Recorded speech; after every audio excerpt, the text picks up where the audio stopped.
네, 오늘 하나님의 말씀 보겠습니다. 요한복음 10장 1절부터 10절까지 함께 보겠습니다.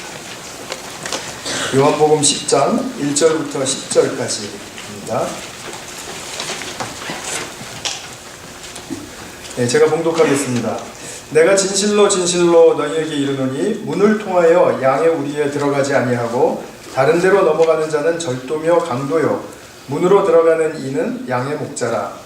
문지기는 그를 위하여 문을 열고 양은 그의 음성을 듣나니 그가 자기 양의 이름을 각각 불러 인도하여 내느니라. 자기 양을 다 내놓은 후에 앞서가면 양들이 그의 음성을 아는 고로 따라오되 타인의 음성은 알지 못하는 고로 타인을 따르지 아니하고 도리어 도망하느니라. 예수께서 이 비유로 그들에게 말씀하셨으나 그들은 그가 하신 말씀이 무엇인지 알지 못하니라. 그러므로 예수께서 다시 이르시되 내가 진실로 진실로 너희에게 말하노니 나는 양의 문이라. 나보다 먼저 온 자는 다 절도요 강도니 양들이 듣지 아니하였느니라. 9절 10절은 같이 읽겠습니다. 내가 문이니 누구든지 나로 말미암아 들어가면 구원을 받고 또는 들어가며 나오며 꼴을 얻으리라. 도둑이 오는 것은 도둑질하고 죽이고 멸망시키려는 것뿐이요 내가 온 것은 양으로 생명을 얻게 하고 더 풍성히 얻게 하려는 것이라. 아멘. 네, 우리 지난주에 이제 소경의 이야기를 이제 같이 함께 나누었는데요. 소경의 이야기와 함께 더불어서 오늘 하신 말씀도 이제 7장부터 시작되었던 그 초막절 기간 안에 다 주어진 사건이고 이야기들입니다. 지금 초막절 마지막에 예수님께서 당신을 양의 문이라고 부르시고 또 선한 목자다 이렇게 부르시는 것이죠. 그 소경 이야기랑 오늘의 이야기가 연결이 되어 있습니다. 무슨 말씀이냐면 이 소경되었던 자가 눈을 뜨고 예수님이 하나님의 아들이시다 이렇게 이제 증거하니까 유대교의 그 공동체 안에서 쫓겨났죠. 근데 이 쫓겨난 이 사람을 예수님은 당신의 양무리에 잘 받아주셨다. 이런 이제 생각을 가지고 오늘 말씀하시는 것입니다. 오늘 특별히 예수님이 이제 당신을 양의 문이라고 부르셨는데 그 양의 문에 대한 초점을 가지고 우리 말씀을 좀 나누도록 하겠습니다. 우리 문화에서는 이질적인 좀 그죠? 호칭이죠. 자신은 나는 문이다 이렇게 말하지는 않지 않습니까? 근데 당시 유대 사람들에게는 사실 참으로 이처럼 쉬운 비유 표현이 없었습니다.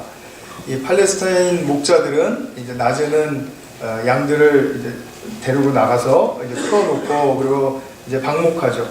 그리고 밤이 되면은 맹수들이 많기 때문에 지키기 위해서 이제 울타리로 쳐놓은 이제 그 울타리 안으로 양들을 다 몰아놓고 그리고 안전하게 이제 거하게 한 다음에 자신은 양의 그 우리의 문에서 밤새도록 이제 그 위협을 이제 지켜내는 것입니다. 그래서 목자는 짐승의 공격을 받지 않도록 자기의 어떻게 보면은 생명을 걸고 지키는 것이죠.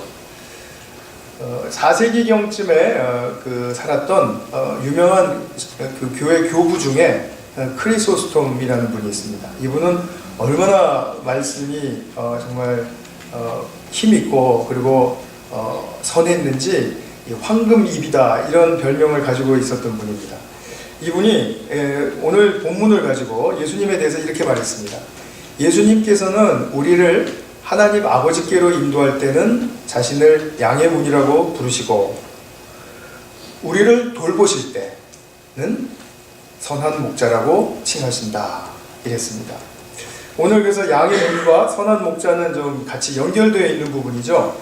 그래서 다음 시간에 이제 선한 목자에 대해서는 말씀을 드리도록 하겠습니다. 오늘 3절에 보시면 문지기는 그를 위하여 문을 열고 양은 그의 음성을 듣나니 그가 자기 양의 이름을 각각 불러 인도하여 내느니라. 여러분 이 말씀이 지금 이해가 되시나요? 사실로 믿어지십니까? 사실이라고 합니다. 양들은 그 목자의 그 음성을 정확하게 알아듣는다고 합니다. 한 이야기가 있어서 좀 소개해 드리겠습니다. 1980년대 후반에 팔레스타인 지역의 어떤 한 마을에서 세금 문제로 좀 갈등이 일어나고 결국 이제 폭동이 일어났답니다. 그래서 이스라엘 군대가 그 마을을 점령하고 이번 기회에 이제 본때를 좀 보여줘야 되겠다. 그래서 혼을 내주기 위해서 그 사람들 일단 장악했다라는 그 힘의 표시로 가축들을 다 끌어다가 한 큰 우리 안에다가 철조망을 치고 이제 넣어놓았답니다. 며칠 후에 어떤 한 여인이 자기 아들과 함께 지휘관을 찾아왔대요. 그래서 통사정하면서 말하기를 정말 나는 과부인데 이 양이 없으면 우리는 살 길이 막막하다. 그러니까 내 양들에게 좀 풀을 먹일 수 있도록 허락해달라 이랬답니다. 그랬더니 지휘관이 좀 농담 삼아서 좀 비아냥거리면서 그 우리로 데려가면서는 그 뭐 수백 마리 수천 마리가 있었겠죠. 거기에서 당신 양 찾을 수 있으면 찾아가 보라고 했답니다. 그랬더니 여인이 반색을 하고 진짜 그래도 되냐고 묻더랍니다. 그래서 진짜라고 했더니 이제 아이를 데리고 이제 그 우리에 가서 문을 열고서는 그 아들이 그 양들을 칠 때 부르는 노래를 부르니까 몇몇 양들이 머리를 쳐들더라는 거예요.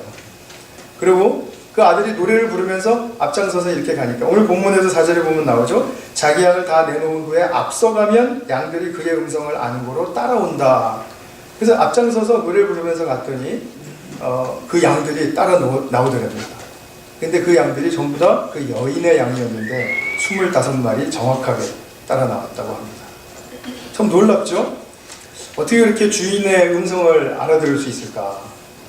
저는 이 이야기를 이제 읽으면서 주인 알아보는 점에 있어서는 양들이 사람보다 훨씬 낫다 이런 생각이 들었습니다. 아니면 우린 예수님을 믿으면서도 예수님은 나의 주인이 아니라고 생각하는지도 모르겠다. 또 이런 생각도 좀 있었습니다. 왜 우리는 주님 음성을 듣지 못할까요? 저는 알아들으면서도 못 알아듣는 척하는 건 아니라고 생각합니다. 진짜 예수님의 양이라면 목자 음성을 다 알아듣는다고 분명히 말씀하셨죠. 그러니까 못 알아듣는 척하는 건 아니에요. 진짜 못 듣는 겁니다.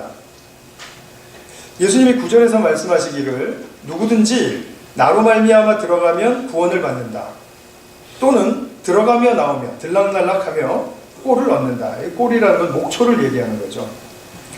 이 구절을 생각하면 예수님의 음성을 듣지 못하는 이유를 한층 좀 깊게 생각할 수 있을 것 같습니다. 예수님으로 말미암아 들어가는 구원을 못 받았든지 구원을 받았는지 못 받았는지 모르겠지만 하여튼 그분을 통하여 들락날락하면서 그분이 주시는 꼴을 먹어본 적이 없든지.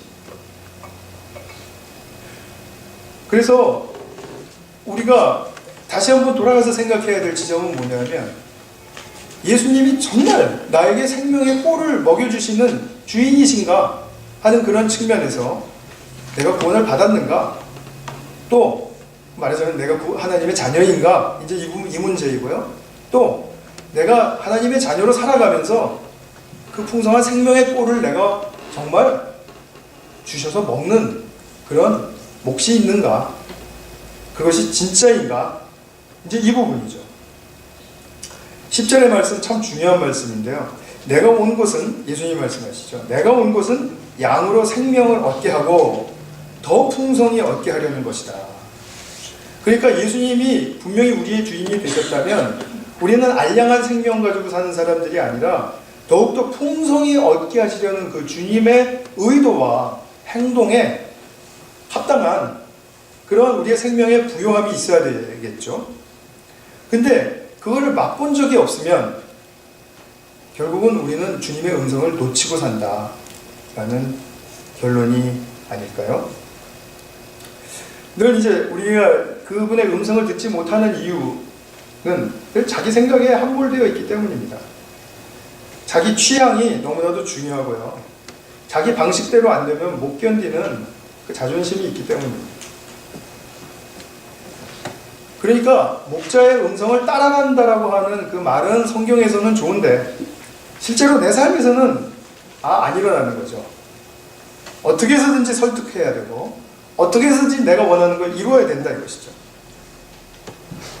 그러니까 우리가 예수 믿는다라는 것을 지금 어떻게 변질될 수 있느냐 하면, 그것이 어떻게 변질될 수 있냐면 내가 예수님을 믿었으니까 예수님이 나를 따라오시면서 내가 기대하고 내가 간구하고 하는 건 뭐 오히려 뭐 들어주셔야 되지 않느냐 하는 이제 그런 완전히 그 변질되고 방향이 완전히 뒤틀린 그런 삶으로 우리의 신앙생활을 생각하는 것이 아닌가 하는 것입니다. 줄여서 말씀드리면 예수님의 음성을 듣지 못하는 이유는, 치명적인 이유는 우리가 자기 자신의 욕구와 욕망을 꺾지 못하고 그 안에 함몰되어 있기 때문이다. 이렇게 말씀드릴 수 있을 것 같습니다. 그러면 예수님은 진정한 문이시라고 하는데 우리는 그럼 어떤 문으로 들어가고 그 문으로 들어갔다가 또 어떤 상태로 또 나와야 하고 하는 그런 부분을 좀 살펴보려고 합니다. 이 문이라는 것은 옛날로부터 상징적인 의미를 가졌다고 해요. 제가 좋아하는 안셀름 그린이라는 그 독일의 영성 신학자인데요. 그분이 뭐 우리나라에도 오시고 굉장히 유명한, 또 책도 굉장히 많이 쓰셨고 뭐 우리나라에 굉장히 많이 팔리고 했던 분입니다. 뭐 감추어진 어떤 분이 아니라 굉장히 널리 알려진 분을 제가 말씀드리는 것입니다. 이 안셀름 그린의 연구에 의하면 이 문이라는 것은 뭐 우리가 다 알듯이 한 영역에서 다른 영역으로, 그러니까 요한복음에서는 세상의 영역에서 천상의 영역으로 이렇게 들어갔다 나갔다 할 수 있는 어떤 통로를 상징한다, 이런 말을 하고 있습니다. 그러면서 많은 문화 속에, 기독교 문화가 아니더라도 많은 문화 속에 이 천국 문이라는 상징이 있지 않습니까? 그리고 우리가 그 천국 문이라는 건 우리가 동경하는 어떤 그 곳을 가리켜서 그걸 통과해야 된다는 거죠. 과연 내가 그 어떤 문을 통과하고 살고 있느냐라는 그 부분이 이제 우리에게 가르침이 있어야 되는 것이고요. 또 가끔가다 꿈에 문에 대한 꿈 꾸십니까? 갑자기 꿈 얘기해서 그 사람이 왜 저러나 그러실 것 같은데요. 꿈도 중요합니다. 굉장히 중요한 메시지가 있습니다. 예를 들어서 자기 집 문을 찾지 못한다라든지, 없으신 것 같네요. 네. 아니면은 정말 그 문이 닫혀 있는 상황인데 열리지가 않아서 답답해. 그런 꿈이라면 무슨 메시지가 담겨 있는 걸까요? 단절된 상태, 이렇게 보시면 되겠죠. 내가 무엇으로부터 단절되어 있구나. 꼭 내가 필요하고 내가 들어가야 할 그곳에 그곳으로부터 내가 단절되어 있구나. 그 부분이죠. 그러니까 문은 항상 바깥에서 보면은 입구죠. 그러나 안에서 나갈 때는 출구입니다. 저 문 이쪽에다가 지금 exit이라고 써 있는데요. entrance라고 써 있을 리가 없습니다. 나가는 문입니다. 그러나 문은 똑같은 문이죠. 문을 들락날락 해야 한다는 얘기입니다. 우리가 예수님께로 들어가서 좋은 목표를 얻고 그뿐 아니라 그 목표를 섭취하고 힘을 얻어서 그 문을 통해서 다시 삶의 현장으로 나와서 그 생명의 힘으로 살아야 된다는 거죠. 그러나 문제는 내가 나와서 살긴 하는데 들어간 적이 없고 들어가서도 어떤 힘을 얻은 적이 없으면 나와서 내가 사는 삶은 예전의 삶과 뭐 똑같은 삶이죠. 변화 없는 삶입니다. 이것을 제가 조금 더 정교하게 말씀을 드려보겠습니다.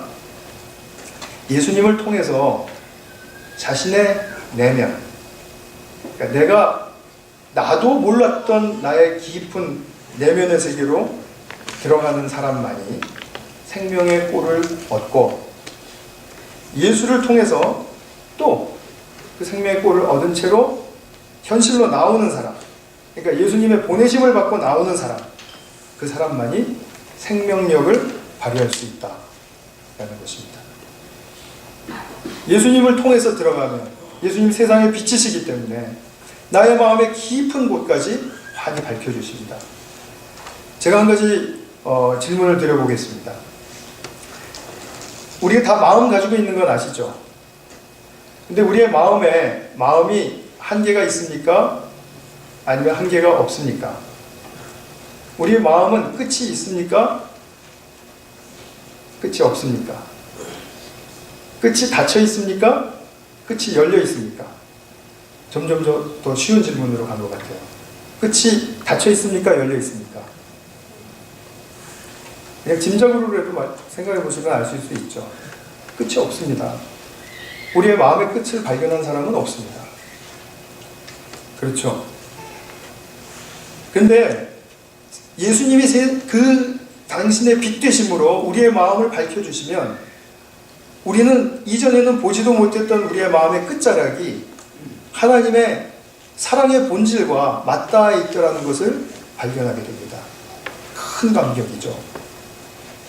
인간은 그렇게 하나님과 연결되어 있는 존재라는 것입니다. 하나님은 우리와 함께 하시고 내가 하나님 안에 있고 하나님이 내 안에 계신다 라는 이런 성경의 보편적인 여러 그런 이런 표현들을 한번 생각해 보실 때 도대체 그게 무슨 뜻인가? 하나님과 내가 연결되어 있고 결속되어 있다는 뜻 아닙니까? 여기서 바로 하나님의 사랑이라는 것이 우리의 삶의 표면에서 역사하는 어떤 욕망의 굴곡이라든지 변덕스러움 속에서 역사하지 않죠. 하나님의 사랑은 우리의 삶의 표면에서 먼저 드러나는 법이 없습니다. 우리가 먼저 깊은 하나님의 사랑을 만나는 내 내면의 세계, 마음의 세계에서의 역사가 있어야 그 다음에 내가 하나님의 사랑의 표현과 그 힘이 나의 삶에 드러날 수가 있습니다. 예수님은 내 자신조차도 끝을 알 수 없는 우리의 내면 깊은 곳에서 그분의 생명의 꼴을 먹이십니다. 이사야서 12장 3절에 보면 제가 예배 시작할 때 읽어드린 본문인데요. 너희가 기쁨으로 구원의 우물들에서 물을 기르리로다. 너희가 기쁨으로 구원의 우물들이다라는 그런 그림적 언어를 사용했습니다. 우리는 옛날에 우리 동네에 보면은 이렇게 우물을 들여다보지 않습니까? 그러면은 그 우물 끝이 이렇게 보입니다. 뭐 5m, 10m, 뭐 깊어야 그 정도 되는 거죠. 그러나 이스라엘에서는 뭐 그런 얕은 우물도 있지만 보통 한 수십 미터가 된다고 합니다. 그러니까 그 우물 끝에 물은 보이지 않습니다.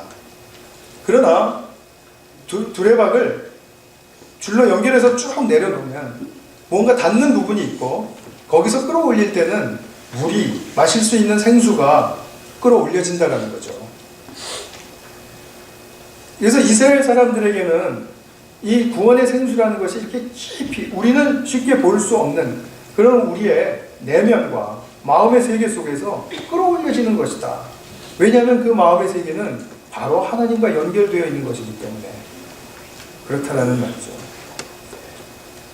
그래서 너희가 기쁨으로 구원의 우물들에서 물을 기르리로다 하는 말은 정말 우리가 쉽게 생각할 수 있는 그 우물을 이렇게 말씀드리는 것은 아닙니다. 우리에게 우리가 주님을 향한 정말 주님을 향한입니다. 주님을 향한 깊은 묵상과 나의 생각을 정리하고자 하는 게 아니고요. 정말 주님을 향한 깊은 묵상과 주님을 향한 간절한 염원을 올려드릴 때 마치 변화산에서 그 제자들에게 아무것도 보이지 않고 오직 주님만 보이셨듯이 내면의 새로운 차원 속에서 세상의 빛 되시고 생명의 떡이 되심으로 사랑과 은총의 꼴을 먹이시고 있는 것을 우리가 인정하게 된다는 것입니다. 제가 이렇게 보니까 굉장히 좀 구름뜬 얘기하는 것 같다 이렇게 생각하시는 분들 혹시 있으신 것 같아요. 많이 있는 것 같지는 않고요. 조금 있으신 것 같아요. 잘 생각해 보십시오. 나는 하나님과 어떻게 연결되어 있는가? 정말 하나님이 내게 생명의 힘을 주시는가? 잘 생각해 보십시오. 내가 어떻게 얻을 수 있는가 하는 것이 지금 오늘 본문에서 가르쳐지고 있는 내용입니다. 우리가 이렇게 자신의 내면의 깊은 곳을 터치다운하면요, 그러면 예수님과 함께 이 기쁨의 생명을 맛보게 됩니다.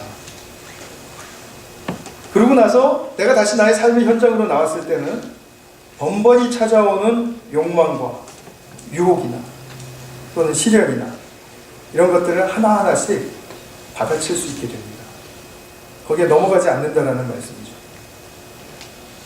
시편 23편 1절에서 3절까지 유명한 말씀 한번 보면은 그렇죠. 여호와는 나의 목자시니 내게 부족함이 없으리로다. 그가 나를 푸른 풀밭에 누이시며 쉴만한 물가로 인도하시는도다. 그리고 다윗의 고백은 내 영혼을 소생시키시고입니다. 이 유명한 말씀 속에서도 그러합니다.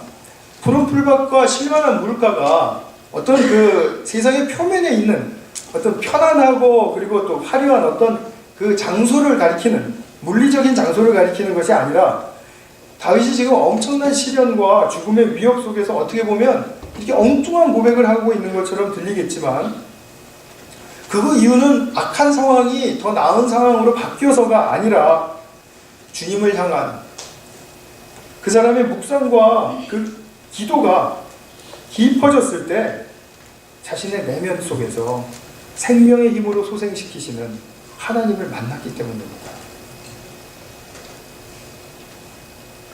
이것이 사람의 본질적인 생명의 길입니다.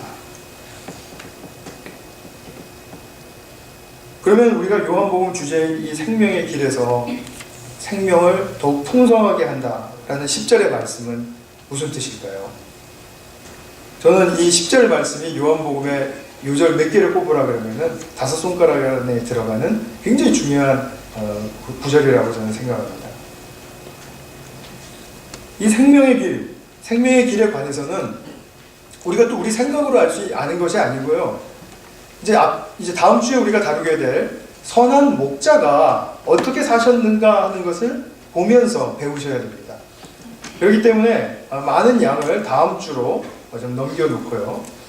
오늘 본문에서는 10절에 도둑이 오는 것은 도둑질하고 그리고 죽이고 멸망시키려는 것뿐이다 라는 그 말씀을 통해서 과연 이 도둑을, 그러니까 생명의 길을 방해하는 이 도둑을 도대체 누구로 생각하고 말씀을 하신 건가 하는 그 부분을 좀 말씀드리려고 합니다. 예수님이 지금 도둑이라고 말씀을 하셨을 때 누구를 염두에 두고 하시는 말씀일까요? 아까 제가 잠깐 힌트 말씀드렸었습니다. 이 오늘 본문은 9장이랑 연결되어 있다고 그랬죠? 그러면 도둑은 누구죠? 그 소경을 쫓아낸 바리새인들과 그 지도자들이죠. 정말로 정확하게 이 사람들이 그랬습니다. 이 사람들의 이 눈뜬 소경의 생명의 존엄성을 인정해주고 그를 지켜주고 더욱더 올바른 진리로 인도해주려고 하기보다는 자기들 마음에 들지 않으니까 쫓아낸 것이죠. 법의 보호도 없고 이제 경제활동도 보장하지 않는, 이제 뭐 죽든지 말든지 사람을 아주 내치는 가혹한 행위를 한 것이죠. 그렇기 때문에 이 바리새인들과 지도자들을 일컬어서 도둑이라고 하시면서 이들은 바로 이렇게 사람의 생명을 소중하게 여기지 못하고 자기들 마음에 들지 않으면 내치는 자들이다. 그리고 이들이 바로 예수님께는 도둑이 되었던 것이죠. 우리가 정말 자기 자신의 존엄성도 중요한데 다른 사람의 존엄성도 굉장히 중요하지 않습니까? 근데 이것을 지킨다라는 것은 그렇게 쉬운 일은 아닙니다. 인간은 그냥 법의 제재도 없고 그리고 최소한의 도덕이 없다면 그럼 우리는 사람들의 존엄성 같은 것은 생각하지도 않습니다. 그거를 중요하다고 생각하지 않습니다. 근데 왜 이것이 중요하냐면 사람은 존엄하게 지켜질 때 하나님의 자녀로서 성장할 수 있기 때문에 그렇습니다. 존엄성이 망가지고 존엄성을 빼앗긴 그런 인간이 하나님의 자녀로서 성숙해진다? 있을 수 없는 일이죠. 하나님의 자녀라는 말은 바로 하나님의 그토록 크신 사랑만큼이나 존엄한 존재라는 뜻이니까요. 결국 사람을 보는 눈이 우리가 그냥 평상시에 만나고 듣고 그리고 익혀지는 그런 어떤 인간적인 또 세상적인 기준에 계속 이렇게 우리가 빠져 있으니까 우리는 그것이 나쁜 줄 모르고 그렇게 하지만 결국은 다른 사람의 존재의 가치도 이해하거나 인정해주지 못할 뿐만 아니라 자신의 존재 가치도 이것이 내 삶에서 그렇게 큰 몫이다, 중요한 요소다, 이거 그렇게 생각하지 않는다라는 겁니다. 여기서 바로 하나님과 우리의 주파수가 어긋나는 거죠. 하나님은 우리의 존재를 너무나 가치 있다고 말씀하시고 당신의 사랑으로 합당하게 지어가시려고 지금 모든 에너지와 초점을 쏟고 계시는데 우리는 그 존엄하다라는 그 가치 있다라는 그런 측면에서 자기 자신과 다른 사람의 삶을 보지 않고 자꾸 세상과 인간적인 기준으로 보고 있다는 것입니다. 제가 여기서 말씀드리고자 하는 인간적이고 세상적인 기준이라는 것을 여러 표현으로 말씀드릴 수 있겠지만 한 가지만 말씀드려 보겠습니다. 우리의 세상의 기준, 인간의 기준은요, 항상 무엇을 만나거나 무엇을 하든지 하면 이게 득이 되는가 실이 되는가 그것부터 따집니다. 그것이 나쁘다라는 것은 아닙니다. 그것이 우선순위에 올라있고 그것에 완전히 지배를 당하니까 나쁘다라는 것입니다. 항상 득이 되느냐 실이 되느냐, 내게 이익이 되느냐 손해가 되느냐, 이 씨름을 하는 겁니다. 내가 이 직장에서 일할 때 이것이 내게 이익이 되느냐 손해가 되느냐, 사람을 만날 때도 저 사람이 내게 이익이 되느냐 손해가 되느냐. 물론 우리 중에 그런 분들이 없으리라고 믿습니다만 예배도 나오실 때도 내가 이익이 되느냐 손해가 되느냐. 물론 영적으로 생각하시면 좋아요. 그러나 항상 자기의 존엄성을 떠난 그 세상적인 가치에 내가 득이 되느냐 실이 되느냐, 또 나의 자존심이나 열등감이나 이런 것들을 잘 컨트롤하기 위해서 득이 되느냐 실이 되느냐. 우리 사회와 문화의 모든 면은 이것이 지배합니다. 모든 면에서 그렇지 않습니까? 학문 세계도 그렇고요, 경제 세계는 말할 것도 없고요, 취미생활도, 또는 우리가 살아가면서 서로 만나는 가운데서도 내가 오늘 저 사람과 만나면 이익이 되느냐 손해가 되느냐, 이걸 따지죠. 그러니까 어떤 사람은 손실이야. 네. 득실을 따져서 우리가 경쟁력을 높이자라는데 뭐가 잘못된 것이냐. 경쟁력을 높일 수 있는 포텐셜이 높은 사람은 끝까지 올려놓고, 만약에 그렇게 못하는 사람도 그 사람들 보면서 도전받고 조금이라도 더 나은 상태가 되지 않겠느냐. 그럼 우리 다 같이 윈윈 하는 거 아니냐, 이렇게 말한단 말이죠. 표면적으로는 사실일 수 있습니다. 그래서 우리가 스마트폰도 좀 더 낙후된 건 나오지 않지 않습니까? 더 좋은 것만 항상 다 나오고요. 뭐든지 다 자동차도 그렇고 우리 쓰는 것들은 다 항상 좋은 것만 나오죠.